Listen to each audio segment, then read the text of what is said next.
Welcome to the Future of Teamwork podcast, where we explore cutting-edge strategies to keep teams human-centered, drive innovation, and empower you with the tools and insights needed to help your team excel and thrive in today's rapidly changing world. Your host is Dane Grunewald, a seasoned expert with over 20 years of experience enhancing team dynamics and innovation. Today, Dane is joined by Al D., a talent and leadership development consultant, facilitator, and keynote speaker.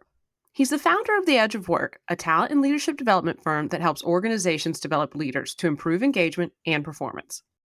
In today's episode, listeners will discover, first, the power of curiosity. Al emphasizes curiosity as a transformative tool in professional growth. His journey from blogging as a side project to founding a leadership development firm showcases how curiosity can open up new career paths and opportunities. Second, East-West thinking for innovation. Al advises looking east and west, beyond the usual north and south, to discover unexplored opportunities and foster innovation within teams. This approach encourages team members to think outside their regular workflows and engage with diverse ideas and perspectives. Finally, Al's tactical exercise for team engagement. Al introduces a practical exercise to enhance team dynamics. By asking your team members these 4 questions, you can foster openness and mutual understanding, helping team members effectively utilize each other's strengths. So, teamwork makes the dream work, and we are here to inspire your next collaborative breakthrough. Gather your team or put on your headphones, and let's dive in together.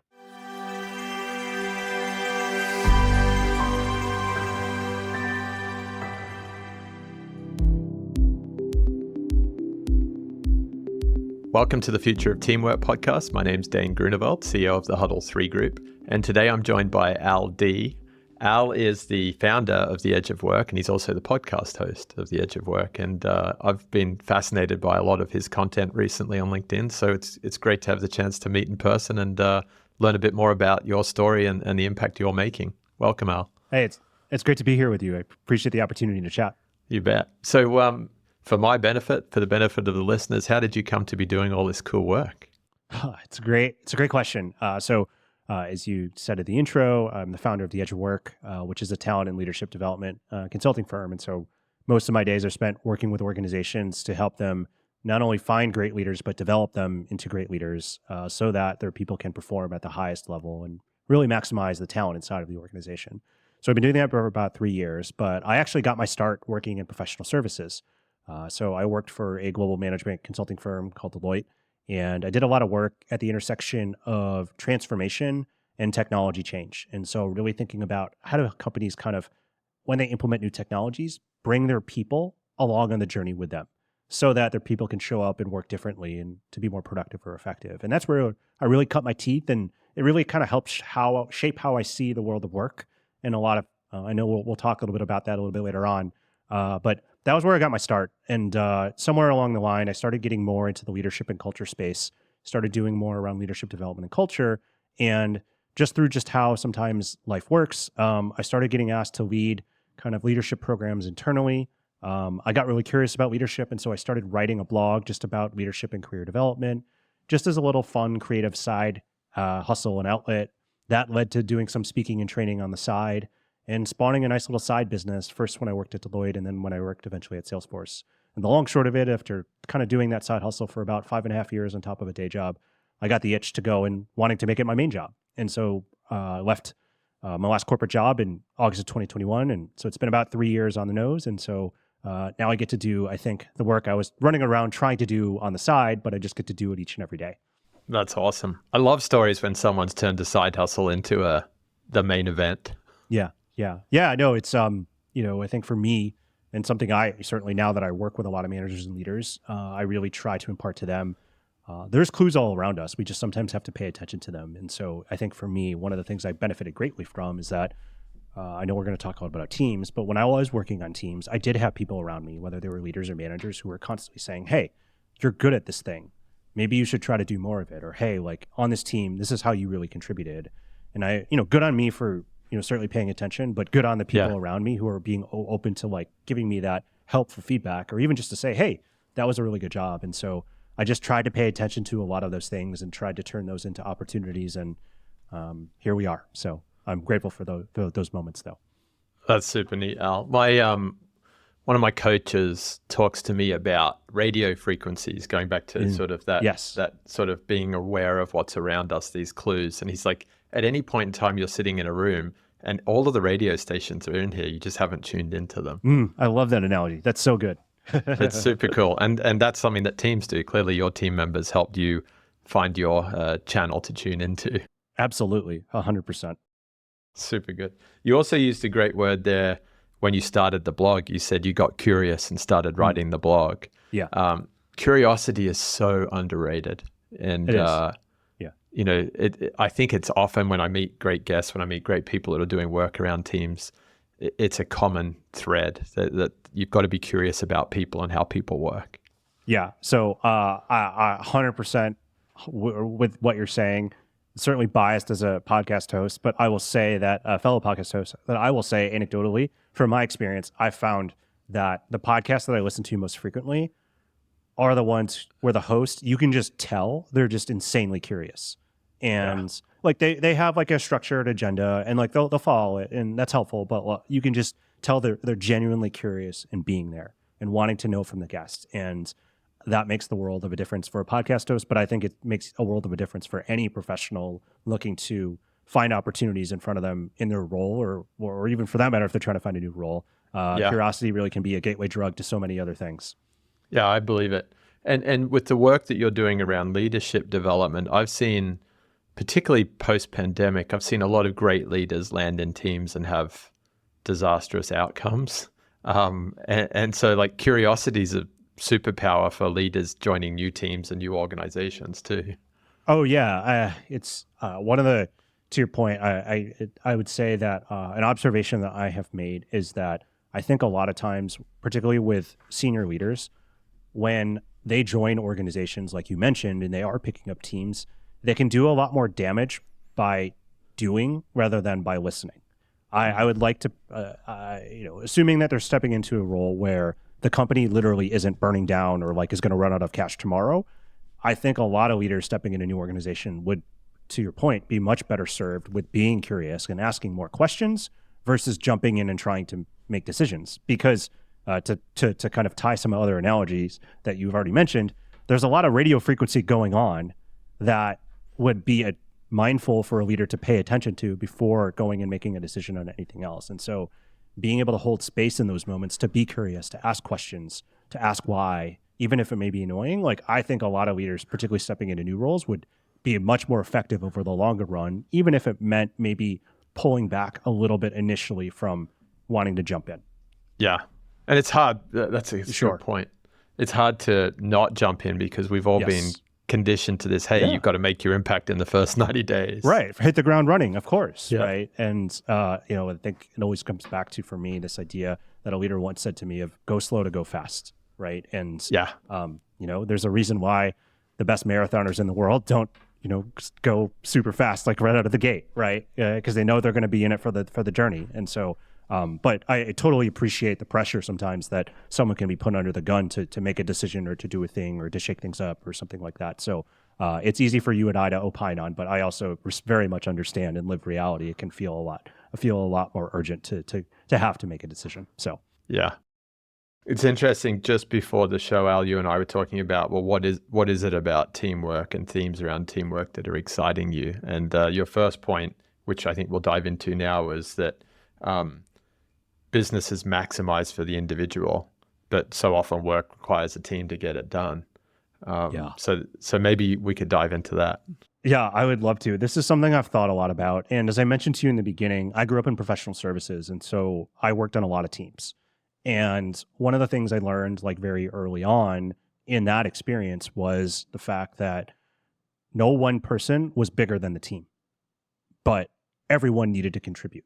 And so there was this nice little duality, if you will, this nice little tension around how do I find ways to make my mark, make my impact, to put in my work in the context of serving some greater good, right? But as I think about work today, I mean, while not every organization is a professional services firm, even though professional services firms have long, kind of been this way, the reality of it is that if you are in kind of a knowledge working job, most of your work gets done in a team-based setting in some kind. And that's just the reality of it. And even if you work at a small company, it is very hard to be a lone ranger or lone wolf. I work with a lot of salespeople sometimes. the best salespeople will tell you that they cannot sell alone. Particularly if you look at how complex sales cycles are today, you need more than just yourself. But the reality of it is that while we all do work on a team in some way, and then some of us might work on multiple teams at once. I think about roles like product managers or product marketers, or maybe account managers in digital advertising, where you're constantly working on multiple teams.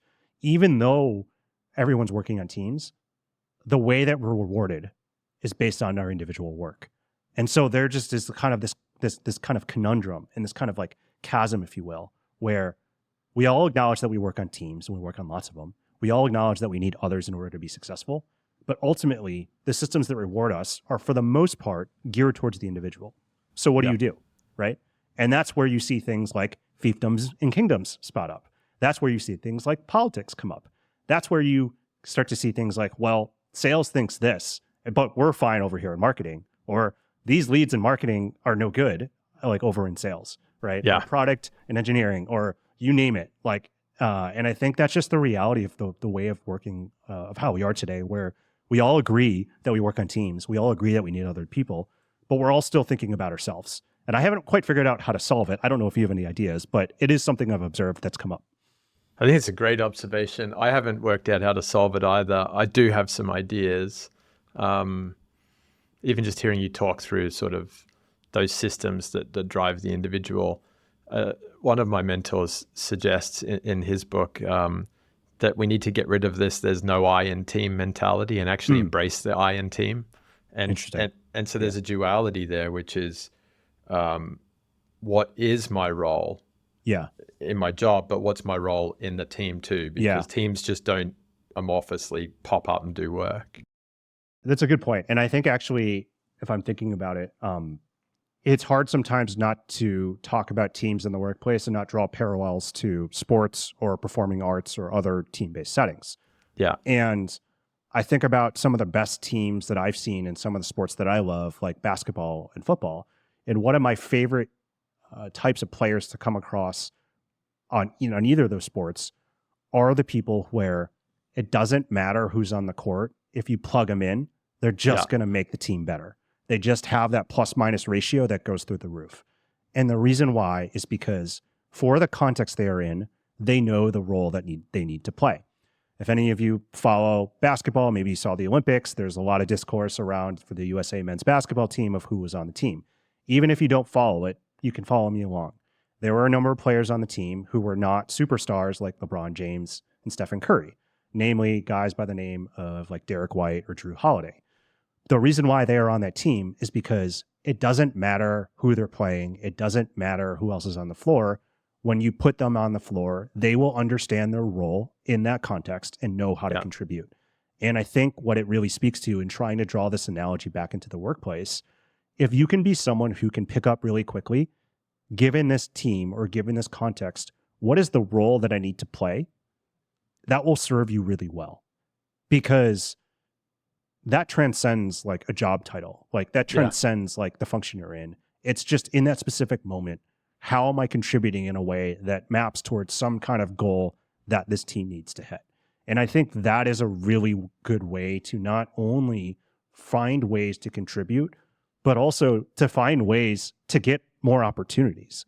Yeah. Because just like Derek White and Drew Holiday, the two analogies that I gave, can find a way onto the top men's basketball team in the world, even though they're not superstars. I think if you take that mindset, you're going to find more opportunities start to come your way because people are going to want you on those teams. Yeah. I really like that that picture of the plus minus player, Al. And I don't know Derek White or Drew Holiday, but not being a basketball guy, but I'm going to go and check that out and talk to some basketball people. It's interesting because so often businesses are so hierarchically driven. Yes. And I think the beauty of that example is that you're rewarding the collaborator. You're rewarding the person who comes in and can mentally process in a pretty quick time what's going on in this team and what note do I need to play to kind of finish it off. Yeah. No, 100%. And I think that's what you want, right? It's like on the surface, if I were to ask you, would you rather have someone who's collaborative working on a team or someone who's not? We all know what the answer would be, obviously, right?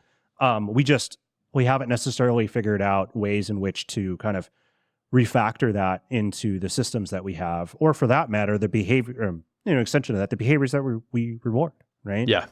And, will say, and these are edge cases, but they're worth suggesting and noting, this can be culture or company specific. And I'm thinking in my head of, there are some companies and cultures that tend to be a little bit more flat. They tend to be a little flatter, right? And so they're very big on everyone, quote unquote, acting like an owner, right? And so it's high agency, not a lot of managers, things like that. But like, having said that, what I would still say is that they still need everyone rowing together and working in the right direction. It just, may not mean that they're going to need, 16 rounds of stakeholdering, all types of like consensus building and collaboration to get the thing done. But the team effort is still very much alive. You just kind of see it in a different way. Yeah. That's fascinating. I was on the phone yesterday with a friend, Debbie Durso Bumpus over at Blueprint Medicine, and we've done some work with her team historically, and she had some great frameworks to share with me. One of them was something they rolled out a couple of years ago called boundless jobs. And what I liked about this concept of boundless jobs, as Debbie explained it, is that people have the core of their job, which might be 60%, but then they've got all of this other time to go out and see what team to jump on, what role they can play there, what help they might need to recruit in from other team members. So it seems a lot more fluid and dynamic than traditional org structure. I think that's great. What catches your eye there or ear? Well, I love that idea. Well, and I think there's a bunch of things I appreciate about it. I think the first thing that I appreciate most about it is that all of us have more to offer than our job title or role. Yeah. And for whatever reason, and I'm not here to relitigate the past, but for whatever reason, I think we often think very narrow-minded in terms of Dane is X, Al is Y, and that's what they do. But in reality, we can do a lot more than that. And arguably, if the company had a good hiring process in place, they would have, part of the reason why they selected us was because not only did we have the qualifications that they wanted, but also we had the potential to perhaps do more, because that's what you want if you want to hire good people, not just what they can do for you today, but like what they could do for you in the future. But for whatever reason, that idea of that resume and that role just kind of sticks with how we look at people. And people are more than their resumes and their LinkedIn profiles. We just don't always give them the chance to kind of flex the muscles to do that. And so I love this idea of giving people some flex time, because it allows them to kind of showcase all the other contributions they bring to the table. I also think what it does, and it's interesting because I was originally, as I was going to say this, I think this only happens in large companies, but I think it happens in all companies, is that when you create space for people to think and you give them time to look around, they actually start looking around and they start thinking. And what that does is it gets them out of their own silo or their own bubble or their own business unit and starts getting them to look to the left and to the right. That is another observation that I've made in my career that I think has enabled me for any kind of success I've had. People can look north and south. Very few people look east or west. And being able to look east and west, I think you can spot a lot of opportunities, if for the very reason that most people don't. And so I love this idea of having the time and space to do that, because this is something I won't fault employees for. We're so driven today in terms of checking off our to-do lists, doing things and getting things done. Sometimes people just are not in the headspace to be able to look to the left or the right. And that's why we do get stuck in our silos and our ways of thinking and doing. So I love that they're intentionally creating space to do it. And then the last piece of this, and I'll stop after this, is just like, I think it just creates a much more collaborative culture, right? Where it's like, hey, Dane, like, I got some free time and I realized like there's a couple things that like your team could really benefit from. Could we have a conversation around it? Like, I think for me, at least personally, those to me seem like the types of behaviors that a company I would want to work in would be exhibiting and rewarding. Yeah. And so, I love that idea. I think East-West is so brilliant. I love the way you frame that, Al, because it's visual, and it does mean looking outside of those silos to anyone who doesn't even know what it means. Yeah. It's something that I think has always, like I was mentioning, like to me at least, has always served me well in my career. But I think broader than that, even if you look at just different ways to do brainstorming or creative problem solving, or if you're thinking about things like innovation, like, specifically with something like innovation, like a lot of times innovation isn't necessarily this whiz bang bam, like flash in a pan. A lot of times it's just simply someone being able to look and connect two slightly adjacent ideas that no one necessarily thought of in that combination, but they're not necessarily always like so far away from each other. A lot of times they can be close. But the idea though is that like they were able to look around and to be like, hey, like let's connect the dots here. And that is like another thing I will say just for folks out there. If you can be a dot connector, man, you'll have a lot of opportunities because again, going back to the radio frequency thing, like there's so many signals that are happening each day, all day, that not everyone is paying attention to. But man, if you can pay attention to them and start piecing them together, there's going to be a lot of good stuff coming your way. Yeah, that's a good job title too, Chief Dot Connector. Yeah, I know exactly. That's another chief title just to add to the list of chiefs. But I think it's a good. I can get behind. I can definitely get behind that one. Me too. My brother-in-law's a PhD out of Caltech, and so he's been doing like hard scientific R&D for 20 years. And he's like, this is wonderful work. It's my life's work. It's brilliant. But every now and again, I look to the side and I see someone who's just gone and joined some existing dots and packaged it differently, and they've built this product that changes the world. And it talks exactly to the point you raised. Yeah. It's those that radio frequency that you're going to get a lot of mileage out of that analogy. I'll have to thank my coach for it. So you also made a point on it creating more collaboration, doing that side-by-side look. I think that has to lead to more psychological safety too, because if it's the norm in a company to actually get more reps of going and talking to someone else about their job and something that you see could be done better or differently or maybe causing heartache, surely everyone just realizes it's safe to have those conversations. Yes, it should. It doesn't always, but it should. But I think what it really speaks to, though, is that if you're allowing or encouraging people to speak up or to share or to be curious for that matter, I think what you're really saying is that nobody here has all the answers, and great ideas can come from anywhere. Yeah.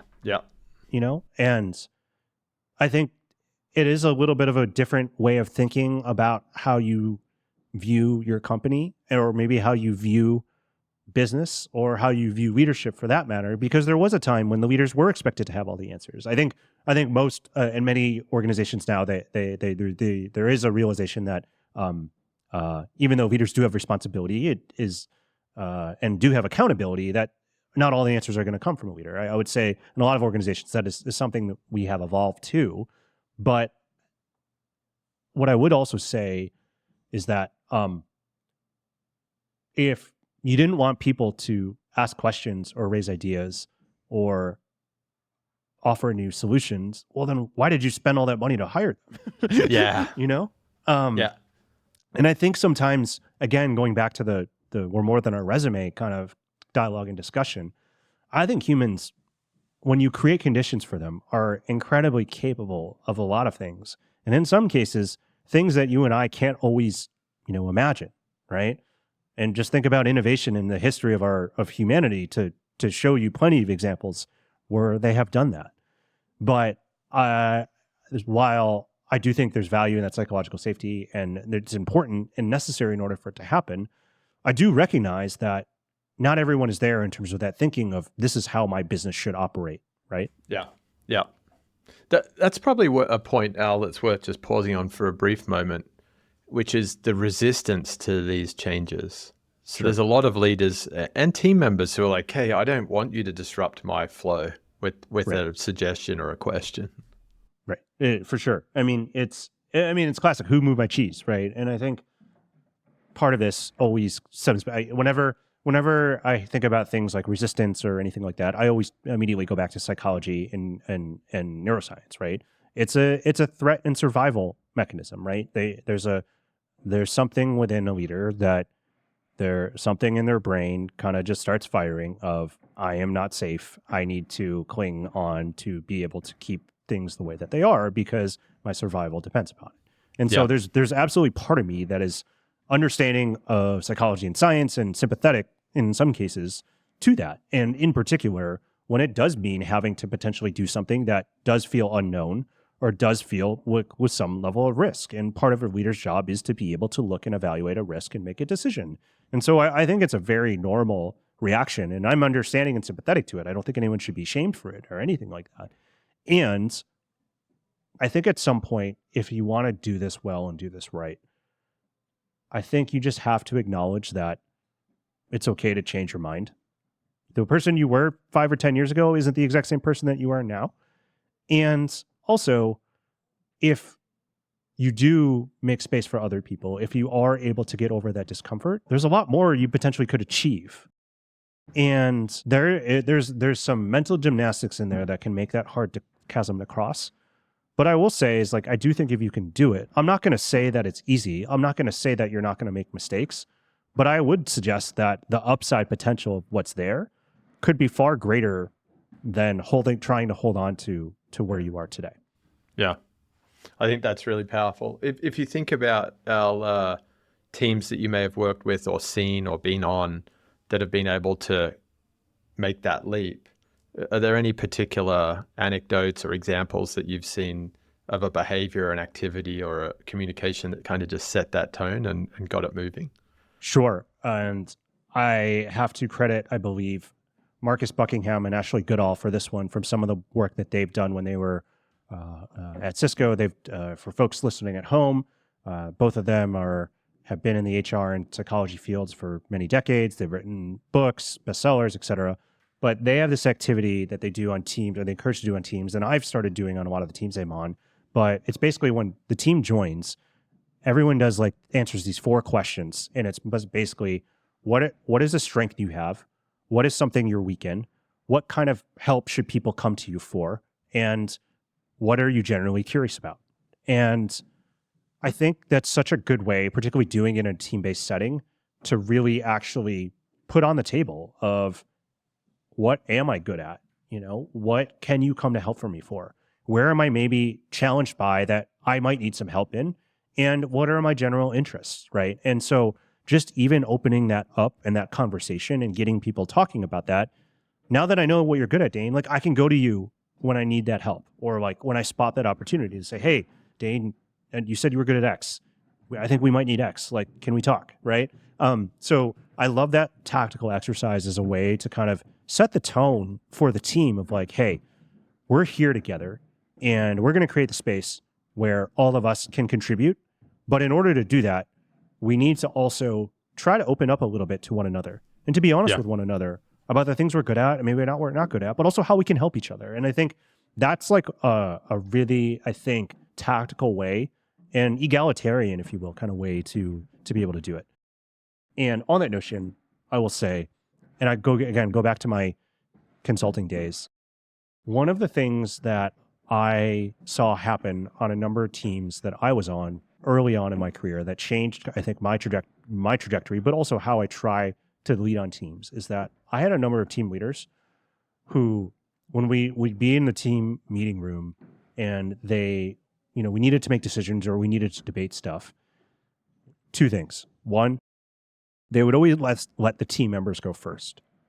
2, they would actively go out of their way to find the person in the room with the least amount of power and encourage them to speak up. And I think that was so powerful for a number of reasons. Number 1, early in my career, that was me. So I got to speak up. So that was good. Yeah. But what it gave me, particularly as a junior member and practitioner, was an expectation that my opinion and my voice was valued, right? And because it's very easy to be like, hey, I want to hear from all of you, right? Yeah. But that may work depending on who you are and depending, what your reputation is. That may work, but that may not. But the fact that those leaders went out of their way to kind of say hey, you in particular, who I recognize it may be hard for you, or you may not even think it's okay to speak up, but I'm going to go out of my way to make sure you know that I value your opinion and I want you to speak up. I thought that was so powerful. And it also set the tone, I think, for the rest of the team, particularly with junior staff, of hey, we need to treat these people with respect and with just like they're any other team member, even if they are new. And there was a reason behind that. And part of the reason behind that was two things. One, oftentimes, anyone who's worked in professional services know this, the people who actually do the work and who know what's going on are usually the people who are lowest on the org chart. Yeah. So it was smart for leaders because they knew they weren't close to the day-to-day. So they could, like, all right, well, if I really want to know what's going on, I got to talk to the lowest people on there. But the other reason why it's so powerful, I think sometimes, particularly in particular for folks who are most junior, is that they are the least likely to be biased in the ways of the rest of the team. Yes. They, because of their naivete, it actually is a strength. They're going to call out stuff that the rest of the team won't see because they're so wedded in their ways. Not for bad ways, but just that is the curse of having all that knowledge. So that was like another set of practices that I saw that I just was like, now that I look back, I'm like, oh, those really made a difference. And, for me as like a early contributor, but when it came my turn to like be one of those leader of teams, those are things I tried to put in place. And I generally speaking, I got really positive feedback from that, where people really felt like, hey, like, I feel like I can contribute here, and I feel like my ideas matter, and I feel like I'm making a difference. And like, for me, it was always like, I know, like, if I do that, I have a better shot at getting the organizational commitment out of you. That's going to help this team get to the level that I think we need to be at. So like, yeah, like I wanted to hear what people wanted to say because I genuinely was curious, but yeah, I had a selfish reason too. Like, I wanted to drive results. Yeah. I think that they're two brilliant artifacts for any listener to take out and try with their team too, because you don't have to go and spend hours prepping. No. Like, it's very human. It's very in the moment. It doesn't need documents and forms. Right. Well, and I would say from my experience too, sometimes those can be the most powerful things, are those micro behaviors or actions that you consistently and repeatedly do over time. And I'm a big believer in kind of that quote of how you do anything is how you do everything. And so to the degree that, like, you can show up and consistently, even if it's just one of those, like if you consistently try to do one of those every single time, yeah, maybe you don't get it every single time, but if you get it most days, your team will probably like you a lot more. They'll probably respect you a lot more. Over time, they'll probably start raising their hand and offering more ideas and suggestions. Like, I don't always think it needs to be big, grand things, although certainly some of those things at times are needed, but sometimes it's the small stuff, just practice well over time. No, I love that, Al. And for those leaders who have got teams at the top of organizations, it's going to cascade too, because you're modeling great behavior. Yeah. Well, and I mean, to your point, and I'm sure you know this, but that is also the power and opportunity, if you do this right as a senior leader, is that it monkey see, monkey do, right? Multiplier effect. And the multiplier effect. And that is the opportunity when you get this right, is that, and also the downside when you get this wrong, is that your actions have reverberations, and that can go both ways. Yeah. That exercise that you mentioned from the two folks at Cisco, strengths, weaknesses, how I can help and what I'm curious about. We turned something in one of my teams into a user manual for that purpose. And what I found was cool about that is that I was in a meeting a couple of months later, and someone said, "Hey, Dane, you show up really personable and curious and engaging in person, but my gosh, your email is just like, it's like bang, bang, bang. It's just rough. It's raw. There's none of that kind of nicety." And I was like, well, the honest truth is that I love having engagements with people. I hate doing emails. So when I'm doing emails, I'm just trying to get them out. I'm just trying to respond to people as quickly as I can. And their response was, "Oh, that makes us feel so much better because we were reading into tone that you might have been angry with us." Sure. Well, and I think that's a really good example too of like people around you feeling safe enough to offer you that feedback. Yeah. Because if you hadn't gotten that, you probably would have assumed everything was going fine. And if it was really grating against someone, that would have been a really tough kind of spot to be in of, oh, Dane is this way, but I don't feel like I can speak up and say it. But now that they can, you can choose to show up differently if it makes sense to, and it sounds like to a certain degree it does. And so then it gets better for everyone, which again, sounds great in theory, a lot harder to do in practice, but that again is the power when you kind of set those conditions on that team. Yeah, definitely. Switching gears, Al, at the top of the conversation before we hit record, you also talked about what it is to be a good teammate. We practice so much about how to do our job. We practice so much about how to be a leader, but we're not practicing how to be a team member. Yeah. So again, for those of you who are listening out there, if you want to find a way to find more opportunities to get more exposure, invest in becoming a good teammate, because most people just don't. And that's not a criticism of anyone. It's just not something that people naturally come to think about. And again, this kind of goes back to our conversation about role players a little bit sometimes, of if you are in kind of a knowledge working environment where you are working on lots of projects and lots of teams, there are going to be times when you do need to be the lead. There are other times when you need to be an advisor. There are other times when you need to be a doer. There might be some times when you are the QA person. There are other times when you just need to like glance over something and make sure it's good. But I think the opportunity here is that in any given moment, you don't need to always be the hero. Like, you just need to figure out what is your part to do and how can I do that?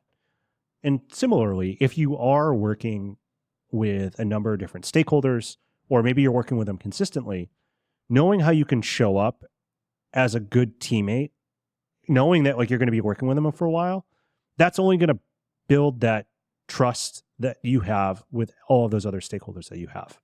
Now, this is different than caving to everyone's demands or just being nice, right? There's a difference between being a good teammate and those things. But I think given, again, the nature of how work gets done today, and so many of us are working on teams, I don't think we are thinking as much as we could be about, like, how do I show up as a good teammate, and the value and opportunity that it can bring. And for many people in organizations, right, particularly if you're not in a revenue generating function, part of how you get opportunities is because people invite you to the party. Being a good teammate gets you invited to the party because people trust you, because people know that you're reliable, that you have competence, that you have warmth. And so that, I would say, if you are someone out there who works in a role where maybe you've said to yourself, I want to get more opportunities, I want like a quote unquote seat at the table, like I want to make a bigger impact. Well, if it's going to be done in the context of a team, maybe an invitation for you to start is thinking about, well, how can I be a better teammate so that I do get those opportunities? Yeah. I love the invite to the party. I was talking to a friend of mine the other day in Boston. He was like, early in his sales career, he would always offer to help to like pick up the empty pizza boxes and put the room back together at the end of like a workshop with leadership. And often a leader was putting it together, or there was a customer in there, and he'd just get time with them. Yeah. Just being a good teammate. Just, hey, we all had a great day. Let's hang around and tidy this up. So just those little glimpses of energy and opportunity. Yeah. I mean, I think, two things I would say to that. One, again, going back to what I was saying before, sometimes it's the small things practiced over time, right? But number two, I think we build trust in small deposits that like build up over time, right? And to your point, it's like, like staying later to clean up, right? Like it's those small things, but like, you may not see the benefits in them in that specific experience, but I feel confident in saying, like, if you end up becoming the kind of person who does those kinds of things, I do think generally speaking, in most companies, like those are the people that other people want around and want to work with because of where we were going before when we first started. Work gets done in teams and it's collective efforts. And like, those are the kind, like, if we can't always have a team of people who are always going to look out for themselves. And so I think when you can have that kind of mindset and ability to kind of be like, okay, I know that I'm going to be able to get mine, but also like I can find ways to kind of contribute to something that's bigger than myself. I think a lot of times people do want that, right? They do want those types of people around them. I know I do, but I do think other people do too. I think they absolutely do. And one of my mentors who I mentioned earlier, a gentleman, Ian McDonald, who wrote the book on systems leadership, he was talking about building these charters of what it is to be a leader and what it is to be a team member, and creating clarity, but also sort of putting authority in the hands of all team members to know where they can help, where they can appreciate each other. And there's no doubt it's a space that all of us can spend a little bit more time on every day. Yeah, absolutely. There was a final point, Al, that we were talking on before the show, which was this gap in the role of the leader, and that Yeah. was the leader's role as you framed it, for like maximizing the capability and the potential of their team members. Could you kind of dive a little deeper on that one? Yeah. And, fully knowing that depending on your context, team lead might look different. I think the general rule of thumb kind of speaks to what we've been talking about, where while individual effort matters at the end of the day, what really matters is leadership is all about how do we work towards a shared goal by getting other people around us to whatever that goal is. And part of your job as a leader is figuring out not how to do all of the stuff, but how do I get all of these people who are under me, with me, alongside me, rowing in the right direction so that we collectively be able to get towards that shared goal. And so I think we do pay, we're starting to get better and being more precise about what we are asking of our managers and leaders. But I think a critical component of that should be around how am I actively getting the most of and developing my team? Because, there's a reason why there's one manager and 6 or 7 like reports, right?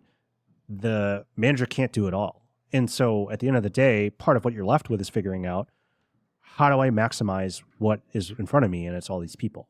And so I would like to see more attention and focus really paid on this idea of actively and going out of my way and intentionally building my team, investing in developing my team so that like we can get that scale and leverage effect. Because one person, it will be hard for them to outwork the 6 that are there.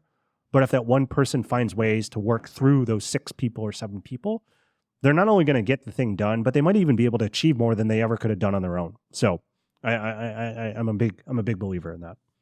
I like your choice of language there too, Al. You said, how am I getting involved? So it's like real work. It's not like I'm going to abdicate it to HR to go and build a career development plan for 6 members of my team. It's right. Getting in the trenches with the team.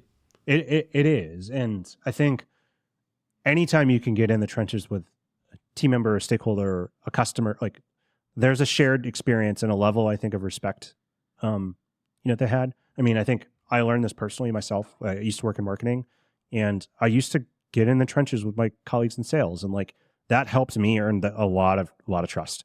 I may not necessarily have been like the most participative, or like the most contributive, but like that like really builds like that experience. And to your point, I do think that matters between leaders and their individual contributors. Like when they know that you're in it with you, and they know that when they know that you are on their team and that you are looking out for them, I think it just engenders again that commitment that I think is sometimes needed, because I think any leader can lead on sunny days, but not every day is sunny. And so no, what happens when the clouds come and the rain is falling? And it's kind of like those moments of being in the trenches, if you are in them, I think that's what buys you that trust to keep working and going through it. And it's a lot easier to do that as an employee, I think, when you know that a manager or leader is invested in you and getting the most out of you, or is pushing you because they know, or that you believe that they are doing this because they know that you are capable of it, versus someone who's just telling you what to do because they don't want to do it themselves or they're off too busy doing other things. So I think that absolutely matters. That's it. I'm really struggling to keep up with all of your awesome sound bites here, Al, but you just hit another zinger there. Leading through cloudy days. That should be a book title. You should take that on. I know. If any book acquisition folks are listening, if you heard anything good, let me know. Maybe Dane and I can team up and start turning into these. We can write a couple of these books. I love it. There's so many good things we've covered here today. I know, like going right back up to the top, we talked about the fact that teamwork is the way that work gets done. So we've got these individuals that are dealing with individualized systems of performance management, role design, not really knowing how to be a teammate. So there was a broad construct there, but I thought some of your personal sort of stories and examples were wonderful, like talking about how right back at the beginning, the curiosity kind of led you into the blog and into this business that you now run. I thought that was awesome. The plus minus players and collaboration and the dot connector. That's something that every team can embrace and find amongst themselves.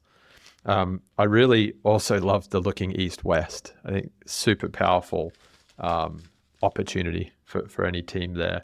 And then, coming into the end, I think these tools of lifting people up and as managers getting in and doing the work with them really, helps lead through, to your point, the sunny days and the cloudy days. So it's been a wonderful conversation, Al.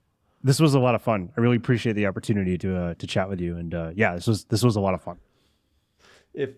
Thank you. If anyone wants to find you at the Edge of Work or your podcast, where do they best join the dots? Sure. Thank you. They can go check out the Edge of Work wherever they listen to their podcasts, or just search for Al D on LinkedIn and just send me a message and that you're a listener of this podcast and a friend of Dane's, and I'd be delighted to hear from you.